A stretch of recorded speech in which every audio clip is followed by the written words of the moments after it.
소장님. 네. 오늘도 질문이 들어왔어요. 네. 네. 뭐 카페나 네. 또 메일로도 이렇게 개인적으로도 이제 오는 것 중에 하나가 네. 이제 궁금한 게 있는데 네. 이렇게 개인적으로 질문해도 네. 선물 드리나요? 네, 맞습니다. 그런가요? 네. 그렇군요. 알겠습니다. 네. 개인적으로? 뭐 예를 들어서 슬랙이라든가 네. 뭐 블로그로 이렇게 그거는 안 드리죠. 그건 안 드려요. 네. 그러니까 꼭 이메일로 여러분들 꼭 주셔야 다 주면 엄청나게 드려야 그렇죠. 돼요. 네. 꼭 선정해서. 제가 시간을 투자해가지고 답변을 하는데. 네. 그렇죠. 네. 알겠습니다. 네. 아무튼 제가 좀 그 주제를 벗어났는데 네. 첫 번째 질문이 뭐였죠? 네, 첫 번째 질문이 이제 제 같은 경우는 이제 태그로 네. 뭐 태그 관리하기 많이 맞습니다. 질문이 들어와요. 네. 그래서 이제 태그 관리에도 저는 좀 약간 복잡하게 하잖아요. 네. 어떻게 보면 복잡한 것이 이제 많은 사용자들이 그 복잡한 걸 좀 배우시려고 네. 좀 따라 하시려고 하는 부분들이 있겠지만 왜 특수기호의 태그를 사용하느냐? 그러니까 태그를 사용하는데 왜 특수기호를 사용하는지. 소장님. 네. 그러면 태그에서 그 특수기호가 왜 들어가는 거죠? 그러게요. 이제 네. 특수기호가 저 같은 경우는 이제 특수기호 사용한 지가 1년 됐어요. 네네. 네, 벌써 1년이 좀 넘었거나 1년 다 됐거나 그러는데 처음에 이제 특수기호를 사용하지 않고 태그를 작성했었죠. 네네. 그러다 보니까 이제 태그가 되게 많이 늘어나게 되고 그 다음에 이제 태그의 어떤 그 상하 개념 네. 뭐 없이 그냥 옆으로 이렇게 쫙 나열하다 보니까 네. 상당히 많은 태그들이 생겨났어요. 네. 근데 거기에서 가장 불편했던 건 뭐냐면 어떤 태그를 기존에 썼었는지에 네. 대한 고민들이 상당히 좀 많았습니다. 그렇죠. 기존에 그러니까 중복된 태그들을 만드는 경우가 많죠. 그렇죠. 네. 뭐 비슷한 이름으로 또 네. 이렇게 만들어지는 거예요. 네, 맞아요. 여러 맞아요. 개들이 이제 네. 그런 것들에 대한 구분하는 방법들. 네. 네, 두 번째는 분류를 좀 하고자 했어요. 그러니까 태그가 분류요? 네. 기존에는 이제 노트북 단위로 분류를 좀 해야겠죠. 네. 그래서, 노트북이 많아지죠, 그러면. 네, 그래서 노트북이 이제 상당히 많아졌고 노트북과 태그를 같이 사용을 했어요. 네네. 그러다 보니까 둘 다 관리하려니까 오히려 또 불편함을 좀 자아내더라고요. 그래서 네. 태그 하나로만 키워드와 분류를 좀 같이 해보고 싶다라고 해서 태그로도 분류를 좀 넣고 싶었어요. 그래서 앞서 중복이라는 어떤 부분들을 좀 자제하고도 싶었고 네. 또 하나는 이 태그로 분류도 좀 해보고 싶다는 생각. 네. 두 가지를 같이 쓰기 위해서 네. 선택했던 것이 바로 이제 특수기호 태그죠.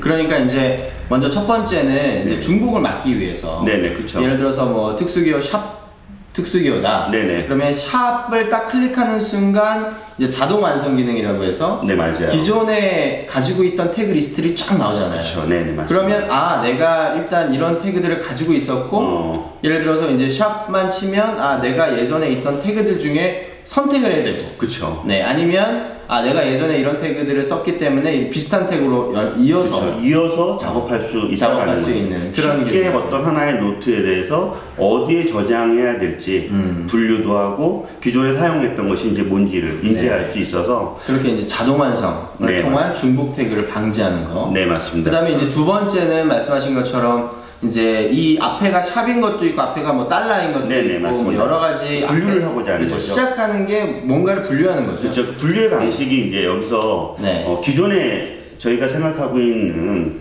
뭐 어떤 주제별의 분류 방식이 아니라 조금 분류 방식을 좀 바꿨어요. 어떤 거죠? 그러니까 예를 들면 뭐 샵은 어떤 거고 달러는 어떤 거고. 네, 뭐 그게 이제 기호에 따라서 먼저 하기보다 이런 식으로 한번 생각을 해보았어요. 자료를 수집하는 태그. 네. 그러니까 얘는 자료를 수집하는 태그의 유형이에요. 네. 또 하나는 사람. 네. 사람에 대한 키워드가 들어간 태그. 네. 네. 그 다음에 세 번째는 회사에 대한 태그가 들어간. 네. 그 다음에 네 번째는 뭐냐면 일에 대한 태그. 어떤 프로젝트나 할 일이나 아니면 특정한 어떤 주제별로 묶어놓는 태그. 네. 크게 네 가지를 분류했어요. 그래서 첫 번째 수집에 대한 거는 뭐 여러 기호들 중에 점점점점해서 모든 거 점점해서 이제 수집하는 태그.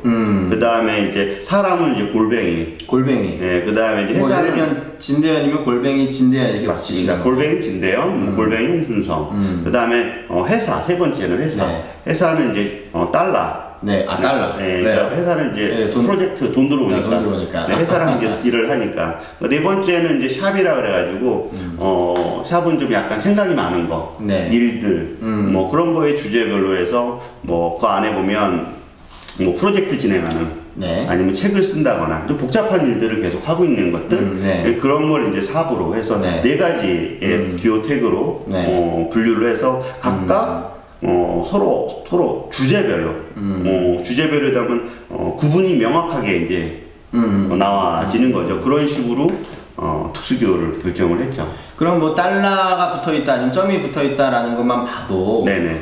이게 일단은 뭔가 키워드가 어떤 특정한 키워드들이 점으로 들어가 있고 그렇죠. 네네, 그렇죠. 그다음에 뭐 샵이 있으면 어떤 프로젝트들이 들어가 있다는 거고 네, 맞습니다. 골뱅이가 있으면 누구랑 관련되어 있고 네, 맞습니다. 뭐 이런 것들을 이제 한눈에 네. 좀 대략 알 수 있겠네요. 그렇죠. 하나의 노트에 보면 이제 그런 태그들이 들어가 있으면 네. 바로 구분되는 거죠. 네. 어떤 식으로 수집이 된 건지 또 어떤 일을 하고 있는 건지 네, 네. 누구랑 했는지 어떤 네. 회사랑 했는지에 대한 것들을 명확하게 네. 이해할 수가 있는 거죠. 이걸 궁금해하시는 분들이 많았어요. 네네. 네. 사실 이 부분은 이제 그 안에서도 디테일하게 좀 있는데 뭐 하나하나 앞으로 이제 조금씩 뭐 그런 디테일한 소장님의 네. 그 태그 관리 강의를 들으면서 네. 맞습니다. 그리고 유튜브에도 있나요? 네, 유튜브에도 좀 많이 네. 올라와 있으니까 뭐 태그 관련된 검색하시면 네. 홍다방 안에 분명히 있을 겁니다. 네네. 네. 그 또 하나가 있습니다. 네네. 또 하나는 이제 아날로그 데이터를 저희가 많이 또 좋아하시는 분들 있죠. 맞아요. 에버노트 자체가 이제 그 스캔해서 네. 혹은 이제 사진으로 찍어서 그렇죠. 집어넣을 수가 있는데 네. 소장님은 아날로그 데이터가 어떻게 관리했어요? 관리를 궁금하시는 분들이 많더라고요. 그러게요. 뭐 저도 뭐 대현 씨도 마찬가지겠지만 이제 주로 명함 같은 거 대표적으로. 그렇죠. 아날로그로 제가 받는 거는 명수증, 그 다음에 서류, 그 다음에 뭐 그 정도 일반적인 없겠죠. 네. 그 다음에 가끔씩 그 책 읽거나 뭐 그럴 때 우리 책에 대한 어떤 것들을 필요한 부분들을 사진 찍어 저장한다거나 하여튼 뭐 그 정도라고 하면 대부분의 그런 데이터들은 저 같은 경우는 다 스캔을 합니다. 네, 스캔을 해서 스캔하고 그 나머지 데이터들은 다 거의 다 폐기처분을 하죠. 네, 따로 관리할 필요가 있는 거는 그러니까 실제 종이는 다 없앤다는 거죠. 네, 관리할 필요가 있는 거는 이제 도장이 시키는 거라든가 꼭 보관 계약서 같은 거. 네, 맞습니다. 계약서 같은 거나 아니면 서류 데이터이긴 한데 중요하게 이제 뭐 기념을 할 수 있는 데이터들 저한테 뭐 편지가 온다거나 아니면 뭐 따로 이렇게 그 자필 무언가들이 이제 기록되는 형태가 아닌 이상은 대부분의 어떤 스캔한 다음에 이제 폐기 처분하는 게 일반적인 거죠. 대형은 어떻게 해요? 저는 이제 최근에 좀 아이디어를 좀 내고 있어요. 어떤 아이디어는 실제로는 되게 단순한 아이디어인데요. 네.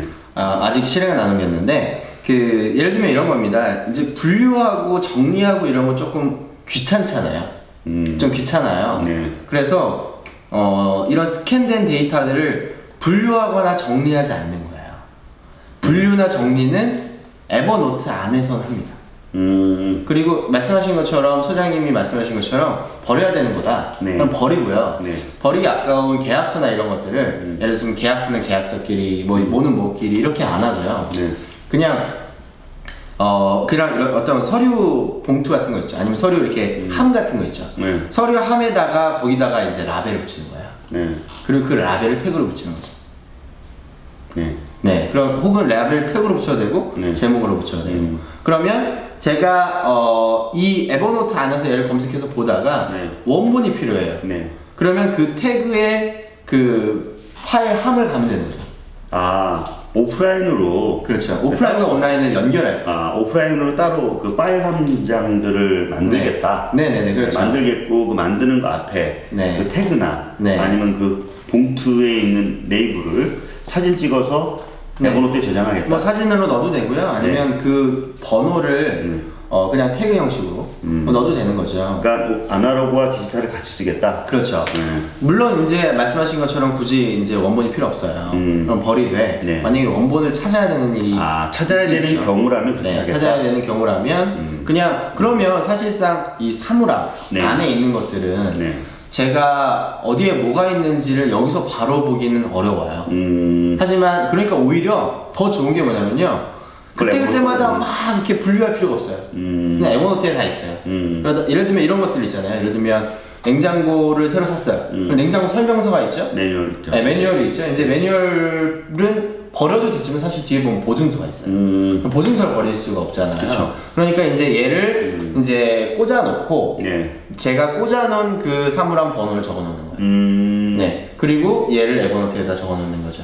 그렇게만 해놓으면 나중에 만약에 이걸 보증서가 필요하다. 네. 그러면 제가 에버노트에서 냉장고 찾아서 딱 나오면 이거 어디 있지? 아, 저 사물함에 있구나. 이렇게 하는 거죠. 근데 그게 사물함이 그렇다고 많지는 않아요. 이게 되게 얇은 이런 이게 그 문서를 꽂는 거 있죠? 네. 그런 것들을 여러 개를 이제 책꽂이에 그냥 꽂아놓을 뿐입니다. 괜찮은 생각인데요. 네. 네. 회사에서도 그렇게 운영을 해봐도 좋을 것 같아요. 네, 회사에서도 뭐 기한 같은 것들. 네, 회사에서도 네. 보면 많은 어떤 문서들이 존재하는데 네. 항상 그 누가 문서 관리를 하나 해야 되고 네. 네, 그거 하다 보면 그 사람이 없으면 그 문서를 찾기 힘들잖아요. 그렇죠. 네, 그럴 때 이제 그런 문서들은 동일하게 에버노트에다 네. 데이터로 네. 연결시켜서 오프라인에는 거기에 있으니까 네. 몇 번 사물함에 뭐 어디에 어떤 문서가 존재한다. 네, 맞습니다. 네, 그런 것들을 이렇게 정리할 수 있다면 괜찮은 생각이에요. 그러면 이제 좀 이제 장점이 뭐냐면요. 예를 들면 이제 계약서만 넣어야 되는 이 봉투가 있고, 그 다음에 뭐 예를 들어 다른 뭐 이제 설명서 같은 것만 넣는 봉투가 있을 수 있어요. 근데 설명서 별로 없고 계약서만 많이 쓸 수 있잖아요. 그렇죠.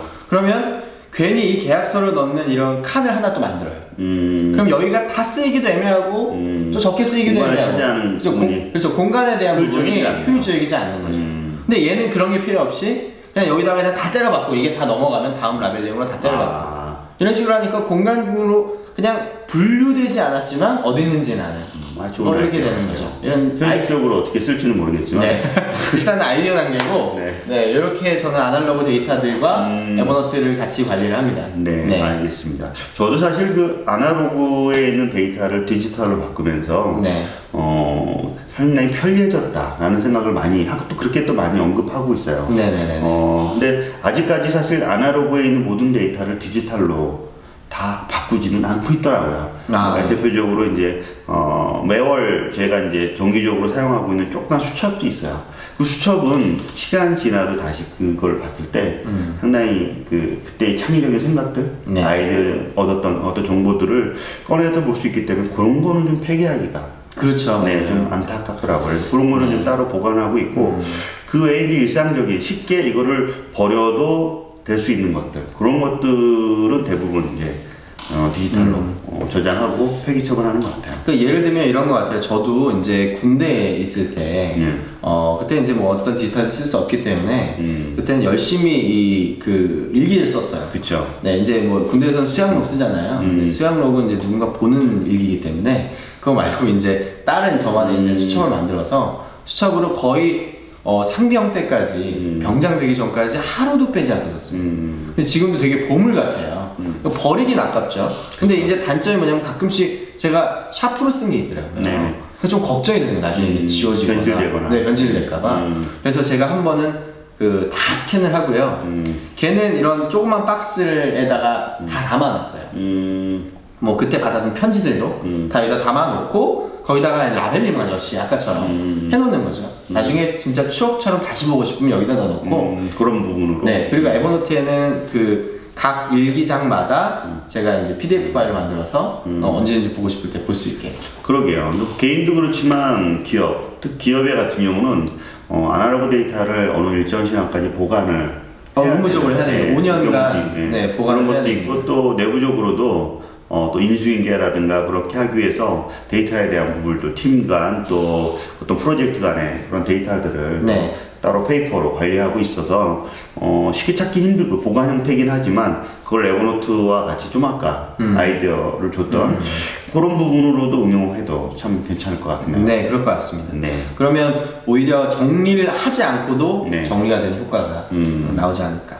그리고 만약에 이런 경우가 있습니다. 아날로그로 정리를 했는데 마음에 안 들어요.